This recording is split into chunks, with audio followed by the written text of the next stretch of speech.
Better yet, what are you doing? Now, some of you are probably saying, well, Pastor, I've never had a chance at winning $100 million. And I say to you, probably not, for I haven't either.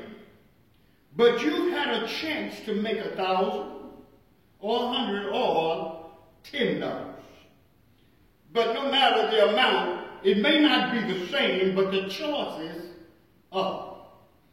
And that makes the question more disturbing, for there are some who are willing to give up their morals, their family, and their faith for less.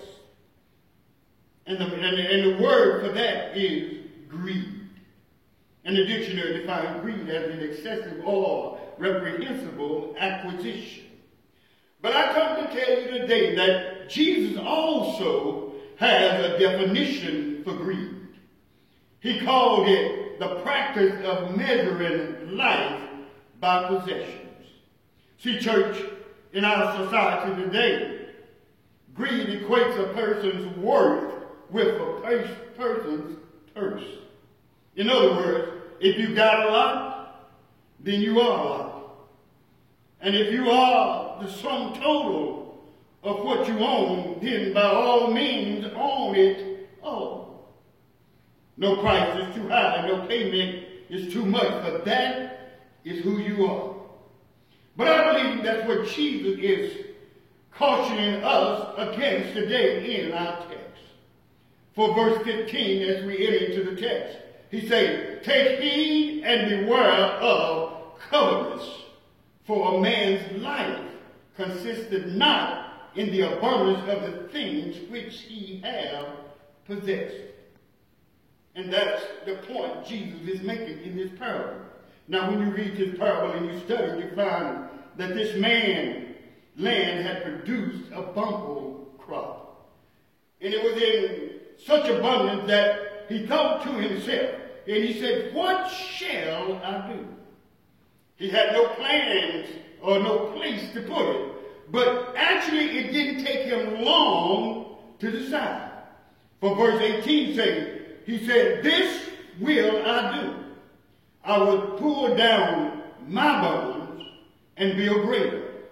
And there will I bestow all my fruit and my goods. And in verse 19, he continues by saying, I will say to myself, or say to my soul, that thou hast much God laid up for me for many years. So now I will take ease, drink, eat, and be merry. Church, this is this man's retirement plan. He's got it all together. But notice what happens next in our text. It says that God speaks. And when God speaks, he doesn't mince words. He doesn't dance around it nor hesitate, but he goes straight to the point. And he says, thou fool, this night shall thou soul be required of thee. Those things which thou hast laid up, and those that which be, they have provided. Now, when you read it in the NIV, the New International Version, it says this way, you fool, this very night your life will be demanded from you. Then who will get what you have prepared for yourself? In essence, he was telling him, tonight you die.